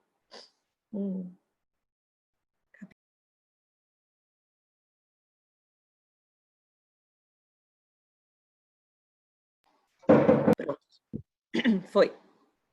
As crianças que não têm esse acesso, né, a gente costuma ver, principalmente quando a gente trabalha com Fundamental 1, no primeiro ano, a diferença e já ali uma desigualdade. Né? Crianças que participaram de uma creche, de um EMEI, com a presença da linguagem escrita, com a presença da leitura, e as crianças que não. Né? Ali você já tem uma diferença muito grande. O fato é que aqui a gente traz essa dimensão, sempre isso está muito presente no currículo de vocês, a gente sabe que já é parte integrante do currículo, da rotina, mas é sempre importante a gente retomar e dizer por que tem essa dimensão política. Né? Pelo direito que as crianças têm de participar da cultura escrita, das culturas do escrito, né? Pela possibilidade que elas, pelo direito que elas têm, né? Como dizia a Thelma Vaz, como diz a Thelma Vaz, né? Mas ela é uma fala que ela diz dessa linguagem escrita como um dialeto de prestígio, né? Que é de fato essa linguagem que te possibilita uma outra participação social, uma participação social mais plena, de sentido, né? de atuação. E então tem essa dimensão política que o Antônio Cândido, né? Aqui no slide, muito presente, sempre que a gente fala da formação do leitor, a gente recorre ao Antônio Cândido, professor da FEFELESH, aqui da USP, e o autor, né, de uma das ideias mais importantes sobre esse assunto, que é a ideia de que a leitura literária, né, a literatura, é um direito humano. E ele fala isso, ele diz assim, as pessoas que são privadas desse acesso direto à literatura, ele chama de brutalidade social, né? Que, como a gente falava agora há pouco, acaba desaguando na injustiça social, né? Quem tem e quem não tem, né? A forma de expressar as ideias, expressar o pensamento, a forma de conseguir fazer inferências, de se apresentar, né? Do ponto de vista de uma posição política, de uma posição conceitual, passa pela leitura, passa pela linguagem escrita. Então, que segundo Antônio Cândido, é a possibilidade de entender o mundo por meio de ideias, da forma de se relacionar com os outros e pelos pontos de vista dos diferentes autores. A oportunidade de compreender como as coisas funcionam e descobrir outras maneiras de ver a realidade, o que nos possibilita construir um mundo pessoal diferente. Então, é aqui a força da literatura, nesse lugar, que te ajuda a compreender mais, que te ajuda a ver outras maneiras, né, de ver a realidade. Né? A luta pelos direitos humanos abrange a luta por um estado de coisas em que todos possam ter acesso aos diferentes níveis da cultura. Uma sociedade justa pressupõe o respeito dos direitos humanos e a fruição da arte e da literatura em todas as modalidades e em todos os níveis é um direito inalienável. Então, acho que são falas fortes e importantes, né? Tem dentre vários livros e produções do Antônio Cândido, esse chama Vários Escritos, é um livro em que ele traz com muita precisão e consistência, essa ideia da literatura como um direito humano. Bom, e nós temos também essa outra dimensão que nesse momento agora é uma dimensão mais do que nunca muito necessária, né? Que é essa existencial subjetiva. Quer dizer, a gente está aqui nessa defesa da presença da leitura na vida das crianças, do ponto de vista da inserção na cultura escrita, ou nas culturas do escrito, como diz a Emília Ferreiro, e tem também a importância da leitura ao se pensar nessa outra dimensão que é a subjetiva existencial. Porque ela traz a literatura, a leitura literária, traz esse lugar do sonho, da imaginação, da fabulação. Né? É o lugar em que a gente tem é um espaço simbólico para lidar com todas as nossas idiosincrasias, né? As nossas violências internas, a complexidade das emoções que a gente vive. Então, é um poder e uma importância muito grande que tem nesse sentido. Então, ela dá forma aos sentimentos e à visão de mundo, ela nos organiza, nos liberta do caos e nos humaniza. Ela tem esse... E vejam, a gente não está trazendo aqui a literatura como a salvadora do mundo, né? Ler basta, não é isso. Mas ela melhora muito o mundo, ela melhora muito a vida das pessoas à medida que elas encontram na literatura esse outro espaço de compreender o mundo e esse espaço de lidar com as suas próprias mazelas internas, né? Com a complexidade que todos temos. Então, esse direito a habitar o terreno da fabulação, do sonho e da imaginação. Ontem a gente lembrava de uma pessoa, né, a gente pode até chamar o Krenak, o Ayrton Krenak, né, uma figura que tem sido fundamental nesse tempo, mais do que nunca, né, para essa interpretação do que vem acontecendo na perspectiva de um líder como ele, da etnia Krenak. Eu não sei se vocês já viram ele nas lives e tudo mais. O Ayrton Krenak, ele tem um livro pequenininho, mas muito importante, que chama Ideias para Adiar o Fim do Mundo, e ele traz muito essa dimensão, né, de como a gente não pode perder a arte de sonhar, né, a possibilidade de sonhar, que o homem hoje está num caminho de aumento de produtividade e tem deixado de sonhar. O que isso significa para uma sociedade? Então, acho que aqui a leitura traz essa e preserva isso que para nós é tão importante na formação, né, das crianças. Bom, aí nós deixamos aqui para circular um pouco a palavra, né, porque precisa, então aqui é muito esquisito essa história de falar só para uma tela. E aí tem duas perguntas para a gente ouvir um pouco, quer dizer, para que serve ler? A gente traz duas dimensões que sustentam essa prática. O que mais que as crianças aprendem quando a gente lê para elas? E nesse momento do retorno, como é que vocês veem a força, né? E o que as crianças aprendem nesse momento, mais do que nunca, né, das narrativas?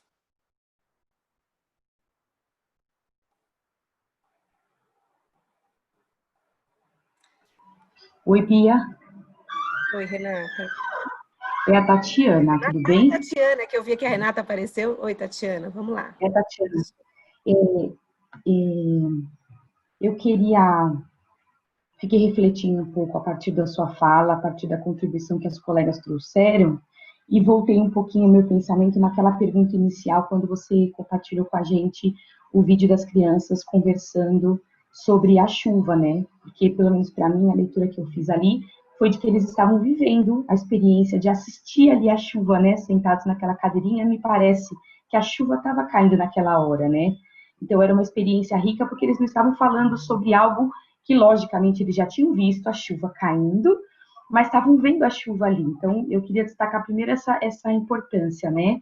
De aproveitar, a gente fala tanto do cotidiano da educação infantil, de que eles estavam vivendo, de fato, uma experiência importante ali no cotidiano, que era poder contemplar a chuva e, ao mesmo tempo, pela perspicácia, né, a sabedoria ali, a experiência profissional importante da professora, de levá-los para assistir a chuva e suscitar essa roda de conversa ao observar a chuva.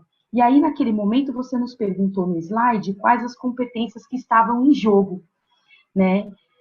E, pelo menos naquela situação, eu comecei a pensar na complexidade do sujeito, na inteireza do sujeito, que são conceitos que aparecem lá no nosso currículo da cidade e que tem outros suportes teóricos que vão nos ajudando a pensar sobre essa complexidade, tanto do contexto da escola, quanto da integralidade do sujeito, da inteireza do sujeito. E que ali, naquele momento, muitas hipóteses transitórias ou muitas hipóteses momentâneas das crianças estavam sendo construídas, elaboradas, e eles estavam tendo a oportunidade de elaborar, de comunicar, de expressar, e certamente a professora deve ter dado continuidade a essa conversa, colocando sob suspensão essas hipóteses transitórias das crianças, e eles podem ter construído certamente muitos conhecimentos do nosso mundo mesmo a respeito da chuva, né? Quando a criança fala, a chuva cai no chão, a chuva molha no chão. Então, ela estava fazendo uma observação da perspectiva dela lá, com a sua inteireza. E o outro falava das experiências que ele tem de chuva, que tem que se agasalhar, que tem que se proteger, que tem que estar num lugar coberto. Então, ali tinham muitos conhecimentos que estavam em jogo, muitas competências das crianças, além desse mundo comunicacional, mas de hipóteses transitórias mesmo, de conhecimentos que elas estavam construindo ali. E aí você foi trazendo para nós, na sequência, outros conhecimentos, outras competências que estão em jogo quando as crianças participam de situações de roda de conversa e de rodas de leitura, que foi esse momento mais específico que você está trazendo para nós agora.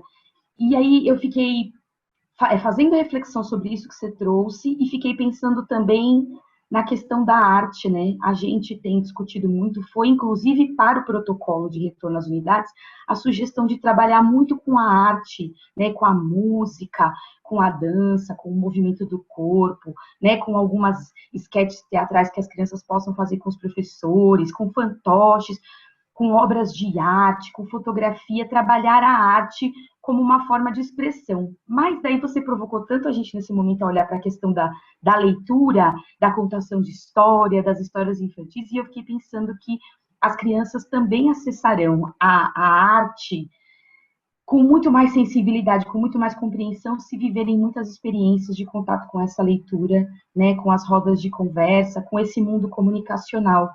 Né? A gente, enquanto adulto, acessa a arte de um jeito diferente, porque a gente, felizmente, lê, porque a gente teve a oportunidade de conhecer, desde criança até hoje, muitas histórias, muitas narrativas, né? Ler filósofos, estudar muita pedagogia, ela proporciona isso para a gente, né? Então, a gente gosta muito de arte, a gente reconhece a importância de trabalhar a arte com as crianças, porque a gente tem esse conjunto. E aí, achei bacana você provocar a gente a pensar nisso, em proporcionar mediações de leitura, trazer livros com riqueza literária para as crianças, porque elas certamente também acessarão a arte de um jeito diferente se conseguirem unir esses dois tipos de conhecimento, né? Foi só, queria trazer essa contribuição, porque eu fiquei refletindo muito a partir dessa sua provocação e das experiências que as meninas contaram para a gente hoje. Então, acho que é um pouco isso, aliar a leitura e a arte como uma forma mesmo de se humanizar, né? De dar forma para esses sentimentos que certamente virão quando as crianças estiverem com a gente no presencial. E dos adultos também, certamente. Muito obrigada, Tatiana. Sensacional a contribuição. Vou passar aqui para a Teca para ela falar um pouquinho, mas sensacional. Vai lá, Teca. Eu estou aqui já pensando no próximo encontro, sabe, gente? Porque como começou a aparecer a arte, eu falei, nossa, tem coisa para a gente falar de arte e tal. Mas a sua fala foi muito importante a gente ver qual é a especificidade da questão da leitura, e eu acho que tudo isso que a gente está falando, né? Tem todo esse acesso também ao mesmo universo que a arte traz, né? Que é o universo da criação e da expressão. Então, a gente está falando, não deixa de ser também do campo da arte, a literatura, porque tem todo um processo criativo. E aí, a importância da gente ter isso como instrumento. Mas a gente, e você falar que bom que vocês valorizaram a leitura, é porque a gente tem essa questão também, né, da importância de entrar no mundo que foi escrito por outro e abrir esse universo cultural como o universo cultural do acesso à escrita, como a Bia colocou, além da questão da voz, do acolhimento, do diálogo, dessa inserção na linguagem que a leitura traz. Então, só queria reforçar essas duas coisas para completar aí, para a gente amarrar, acho que esse bloco. E vou ler a reflexão aqui da Priscila, que foi no chat, que acho que tem super a ver com o que foi falado aí, né? Uma reflexão. Interessante como a leitura ganha novos sentidos, até sensoriais. Porque ler o momento presente, estar inteiro nas situações, é bastante propositivo para dar significados aos momentos de leitura, da chuva, do estético, dos livros, do mundo, do momento presente. Perfeito. Achei bem legal essa sua colocação, Priscila. Segue a bola, Bia. Muito bom. Tatiana, me lembrei aqui, acho que, Teca, também estou com você aqui pensando na história do nosso terceiro encontro, né, agora, mês que vem.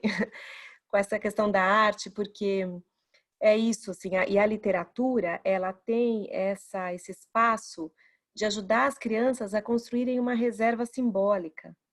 E nesse tempo que a gente está, mais do que nunca é importante, por isso que a gente tem sempre recomendado, né, se a gente puder fazer uma recomendação para as famílias, é que as crianças tenham a experiência, né, continuem a experiência do brincar, e a literatura. Claro que para algumas famílias é muito difícil, então como é que a gente pode fazer essa ponte e ajudar de alguma forma a aproximar das histórias? Porque as histórias, elas vão nos ajudando a criar essa imunidade simbólica, né? A lidar com tantas coisas que a gente tem dentro da gente e ter esse espaço, né? O direito a esse espaço para elaborar, compreender aquilo que se vive tão intensamente internamente. Então, e a gente está num momento sombrio aí com essa história das histórias, que é outro capítulo, mas enfim, vale sempre a provocação para a gente resistir, né, e no sentido de manter e preservar as histórias, os contos clássicos, as histórias que tratam de todas essas emoções que são complexas e que são características da condição humana, da nossa existência. O bem, o mal, a inveja, a raiva, a perda, o luto, a separação, tudo isso que está presente de alguma forma na nossa vida e na vida das crianças. Então, ter esse lugar para as crianças tratarem disso, né, para as crianças ouvirem na experiência do personagem a separação, ouvirem na outra experiência a raiva, a inveja, o medo, isso é que ajuda as crianças a lidarem com o que tem dentro delas, né? Dentre outras coisas, é claro, mas a literatura traz esse espaço. Então, vale a gente, né, pensar sobre isso e preservar o lugar da literatura. Eu vou continuar aqui. Tá aqui. Você põe aí, eu fiz uma associação livre. Enquanto vocês falavam, sabe quem pulou na minha cabeça? A Emília. Fiquei pensando no Monteiro Lobato. Falei, nossa, faz tanto tempo que a gente não fala disso. A gente começou falando da Mafalda hoje, né? Da boneca do Kino. Nós temos a nossa, que é a Emília, que não para de falar. Só para juntar tudo isso que vocês estão falando, segue aí, Bia, senão eu falo muito. É muito bom. E tem a revista Emília também, que quem não conhece, vale a pena entrar no site, revistaemilia.org.br, porque é um lugar que tem, né, um espaço com muitos artigos, textos, resenhas críticas, indicações de livros. É um espaço todo voltado para a produção literária e para a formação do leitor literário. Então, Teca, outra associação que eu acho que é uma fonte muito boa. Bom, gente, nós estamos aqui terminando, né, indo para a parte final do nosso encontro. A gente estava aqui, para que serve ler? Vocês trouxeram pontos importantes, Tatiana traz uma contribuição bem forte da arte, né? Não só desse espaço que ela retoma, né? De como é que a gente cria nas nossas rotinas esse espaço de ouvir as hipóteses das crianças, né? As hipóteses provisórias, como ela trouxe, que é ali presente diante da chuva e pensando sobre a chuva, que isso tem a ver com narrativas do pensamento, das reflexões possíveis naquele momento, e agora também traz a importância da arte. Então, a gente entende a literatura como uma manifestação da arte, como esse espaço em que traz essa dimensão da fabulação, né, e de compreender o mundo pelo simbólico, né, a gente sempre lembra da importância do sonho, né, porque os psicanalistas dizem que a gente a gente pode ficar sem comer, sem beber, mas a gente não pode ficar sem sonhar, né? Se a gente ficar sem sonhar, a gente faz uma coisa estranha aí, psíquica, né? Que, claro que muitos sonhos a gente não lembra, mas a gente precisa se manter sonhando. E é esse momento e esse espaço da literatura que nos ajuda muito com isso. Bom, o que as crianças... Aqui são slides que a gente foi organizando, né? Algumas aprendizagens das crianças na relação direta com a literatura. Então, o papel emocional e psicológico, porque a literatura faz pensar sobre questões importantes da vida, um pouco disso que a gente trouxe, né? Os medos, separação, afetos, possibilita que a criança vivencie papéis, né? O Bartolomeu Campos de Queiroz, escritor mineiro, ele fala desse lugar da literatura, da alegria de ser outras sem deixar de ser eu mesma, né? A alegria de ter outras vidas pela literatura sem deixar de ser eu mesma. Então, eu posso me separar na literatura, né? Eu posso ser uma grande artista na literatura e me mantendo no meu papel. Promove a entrada na cultura, amplia repertório literário, de vocabulário também. Esse repertório, ele dialoga com o que a gente falava do ponto de vista da formação político, né? Da formação, na entrada na cultura nas culturas do escrito. Coloca a criança em contato com a linguagem escrita. Atitude de ouvinte, faz com que a criança descubra coisas que sozinha não teria acesso, né, expandindo a sua imaginação. Desenvolve comportamentos leitores, aprende que aqueles signos comunicam algo, uma história, aprende a fazer inferências. Essa parte dos signos, eu sempre acho muito bonita uma frase da Emília Ferreiro, que quando as crianças vão ouvindo a mesma história, né, e elas vão pedindo para ouvir aquela versão, e se eventualmente a gente suprime uma parte, a gente deixa de ler alguma parte daquela história, as crianças nos cobram, né? Ei, não era assim, né? Ele tinha uma outra palavra, isso já vivi algumas vezes, porque é como se, ao mesmo tempo que elas estivessem muito envolvidas na narrativa, nas descrições, elas também estão percebendo que a escrita fixa a língua, que aquela escrita ela é sempre reapresentada da mesma forma, daquela maneira. Então, se ela faz essa pergunta, ela quer checar, sim, mas mudou o jeito que estava escrito ali, naquele texto, ou a pessoa que não leu, né? Então, eu acho, essa é uma aprendizagem também bem importante. As crianças aprendem a ter empatia com a dor e a alegria humanas, aprende sobre o outro, aprende valores e ética humanos. E aqui é importante que a gente não está tratando de literatura moralista, né? Ou desse lugar de que aquela visão maniqueísta, aquela visão que há sempre, não nas fábulas, né? Mas da literatura que é construída para que as crianças tenham ali algo escancarado. Isso pode, isso não pode, isso é mal, isso é do bem. A gente entende que as crianças aprendem tudo isso que a gente está colocando aqui à medida que elas têm contato direto com uma literatura que traz complexidades, né, em que há ideias implícitas, em que ela precisa fazer inferências, em que os valores estão colocados, mas não da forma maniqueísta. Isso porque, claro que nos contos clássicos, né, são maniqueístas e tudo mais, mas o que eu quero dizer são essas histórias que às vezes construídas para que a criança, né, que são insípidas, sem nó dramático, né, são facilitadas, simplificadas, e essas histórias têm uma concepção de criança, né? A gente está falando aqui de uma concepção de uma criança potente, que é capaz de se relacionar com uma linguagem bem elaborada, com personagens complexos, e por isso o valor da mediação da leitura, né? De ter alguém que ajude a ir para outras camadas. Olha, aqui era uma ideia que a gente tinha de passar um vídeo, só que ele fica bem prejudicado no online aqui, mas era também a gente está com um tempinho mais curto. Mas a defesa aqui desse vídeo era dessa conversa depois da leitura, né? Quando a gente lê para as crianças e o que a gente faz depois do que a gente lê, né? Que conversa que a gente pode provocar e ouvir. E a mediação da leitura, ela tem esse lugar importante justamente ajudando as crianças a acessarem outras camadas da história. Isso vale para nós também, né, gente? Porque uma experiência é ler o livro sozinho. Outra experiência é ler o mesmo livro com outras pessoas e ao ouvir o que as outras pessoas compreenderam, né? Isso me ajuda a redimensionar minha própria compreensão e aí para outras camadas da leitura.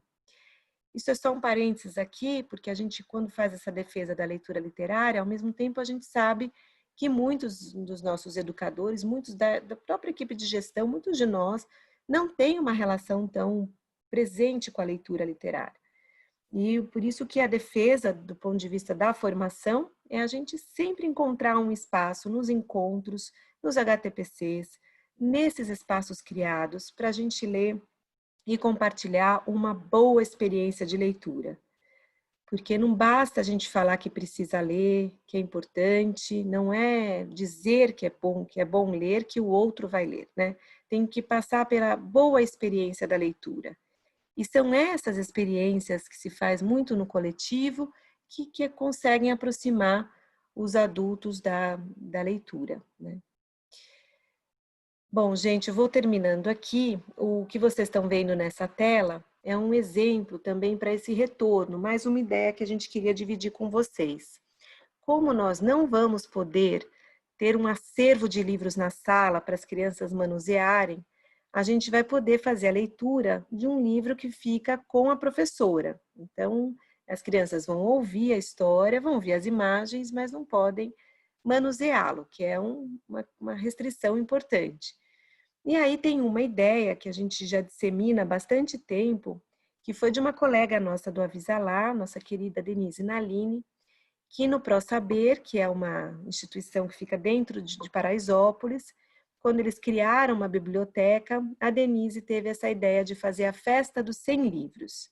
Aí tem um pouco conversa com o que a Dirce trouxe no início, né, Dirce? Sobre festas, que as crianças falam das festas e a gente tem uma rotina de festas. Mas eu, pelo menos, nunca tinha visto a festa dos livros. E nesse sentido, não é só dos livros, é a festa para a gente comemorar quantas histórias a gente já compartilhou. Então, essa lista é uma lista que a gente vai fazendo com as capas dos livros para ir marcando essa história com as crianças, né? Do que a gente... Olha quantas histórias que a gente já leu, né? Olha aqui nosso currículo leitor.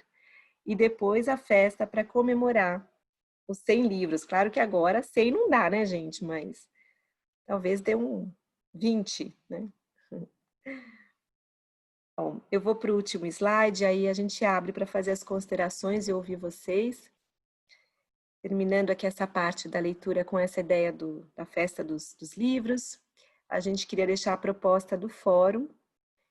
Então, começamos aqui com essa linda citação que já foi falada aqui antes da gente entrar nas narrativas, né, do Gabriel Garcia Marques, escritor colombiano, que a vida não é o que a gente viveu, mas como a gente lembra e pode narrar. Nos 2 últimos encontros, trouxemos algumas possibilidades para criar narrativas com as crianças. Leitura de histórias, o projeto Morrinhos, as bordadeiras, envolvendo as famílias, e a árvore dos desejos. Considerando as práticas de linguagem, compartilho aqui outras ideias e exemplos para ajudarmos as crianças a narrarem esse período. Então, essa parte que está em azul aqui, azul preto mesmo, né? Como é para a gente compartilhar nesse próximo fórum ideias e exemplos para a gente ajudar as crianças a narrarem o período.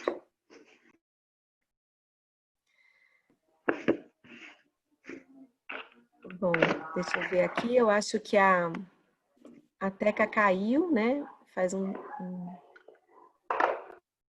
Mas a gente aqui coordenando. Ela não está conseguindo, viu, Bia? Tá dando um erro aqui para ela para voltar, Não, tudo bem. Deixa ela tranquila, a gente vai terminando aqui. Tá certo, Suzana. Suzana avisou. Deixei ela tranquila, sair. Falei que você estava precisando dela com urgência. Tadinha. Não, agora não pode, nesse momento como esse, não pode deixar ninguém assim, Ricardo. Com certeza, tô brincando. Tá certo, não, claro. Bom, gente, estou aqui no chat. Se vocês quiserem alguma consideração dessa última parte, das narrativas, da leitura, alguma dúvida. Tô um pouco só aqui, viu, gente? Bia, eu não consegui o finalzinho da tarefa, né? Considerando as práticas de linguagem, compartilhe aqui outras ideias e exemplos para ajudarmos as crianças a narrarem. E aí, tem mais alguma coisa, né? Tem sim. Deixa eu colocar aqui e... Põe de novo. Isso. Foi rápido. Tá certo. Ó. compartilhe aqui outras ideias e exemplos para ajudarmos as crianças a narrarem esse período.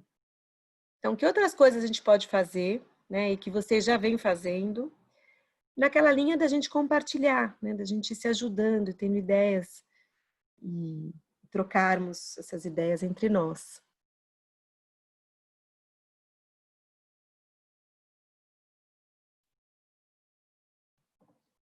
Tudo bem? Posso descompartilhar?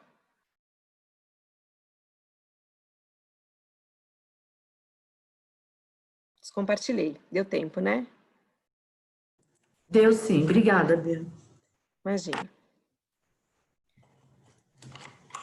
Tudo bem, gente? Nenhuma dúvida? Eu indico para vocês, não sei se todo mundo se recebeu, eu acho que é bem recente, pelo menos eu recebi ontem, um artigo da Marina Colasanti, escritora maravilhosa, falando sobre a importância da leitura e especial nesse contexto em que tem aparecido, né, uns programas bem esquisitos, como esse Conta Pra Mim, que fala sobre as histórias sendo modificadas para não ter nada de, né, nenhum, enfim, é até difícil de escolher as palavras para eu ser bem educada aqui, mas assim, é um programa, né, que é para justamente tornar as histórias mais insípidas e desprovidas justamente dos elementos que tornam as histórias o espaço da fabulação, o espaço do simbólico, né, o espaço de viver o que todo mundo tem como violências internas, complexidades. Então, de fato, gente, seria um retrocesso gigantesco um programa como esse vingar, né, e modificar as histórias das aberrações.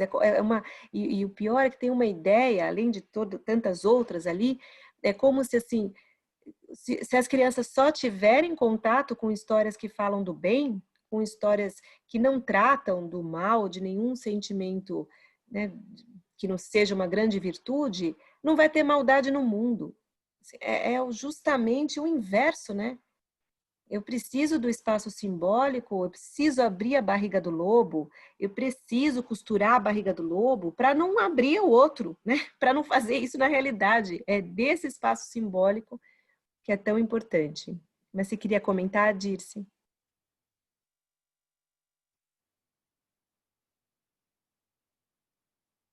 Oi, voltei. Voltei pelo celular. Ai, gente, que sufoco! Eu escrevi para o Ricardo, já que a gente está falando em linguagem, eu escrevi para o Ricardo, Ricardo, avisa a Bia que eu caí. Aí eu pensei, não, mas eu não caí, foi a conexão que caiu. Diz que parece mesa espírita agora, né? Parece assim, caiu, você tá aqui, você tá aí, você não tá aqui. A gente tá assim. Mas a Dirce ia fazer um comentário, Teca, que bom que você voltou, viu? E a Dirce queria fazer um comentário. Não, você falou que estava com dificuldade de encontrar as palavras, né? E você tinha falado anteriormente, e outros palestrantes também, que a gente tem que nomear aquilo que a gente sente, aquilo que está sendo posto, porque senão a gente não consegue se contrapor, né? Porque eu sou de uma época antiga e eu fui da gestão do Vassourinha, do Jânio Quadros. E eu lembro que eu trabalhava com Mundial, que, né, agora é a EJA, e a gente teve que arrancar a capa de alguns livros que traziam algumas coisas que eram inadequadas para aquele governo, né? Então, foi uma coisa bem violenta. Acho que a gente tem que, isso na educação, a gente tem que ser falado aberto, Bia, porque a gente tem que se contrapor e tem que se preparar, porque as coisas vão acontecer, elas vão chegar no mercado, né? Esse governo ainda está aí, ainda estará, né, por mais um tempo. Então, a gente vai tendo substituições. Então, eles estão fazendo isso com tudo. O manual, o Guia Alimentar do Brasileiro, também tem uma proposta de mudança para colocar os alimentos ultraprocessados como alimentos bons também, porque fazem parte da dieta. Então, está uma discussão. O nosso guia é o melhor do mundo, Então, se alguém for pesquisar, tem que pesquisar em 2014, mas eles já estão dificultando o acesso pela internet. Então, assim, esse governo veio em todas as áreas, né? Ele está vindo como um trator mesmo. Então, a gente tem que caminhar assim, né? E tem que se contrapor, pressionar sindicato, né? Mas é uma vergonha, né? Um retrocesso. Não, retrocesso, é que eu queria ser educada, porque eu já estava aqui, né? Mas é isso, tem nomear assim, é uma aberração, acho que é disso que a gente está falando aqui, né? E no nosso contexto aqui da leitura, literatura, da gente olhar com muita crítica, muita desconfiança, aquilo não pode ir adiante, né? É muito sério, por vários motivos. Se a gente for olhar só para esse que a gente está trazendo aqui, é justamente privar as crianças do direito a simbolizar, privar as crianças do direito a se relacionar com esses elementos que são da existência, que marcam a nossa Constituição como indivíduo. Então, é muito...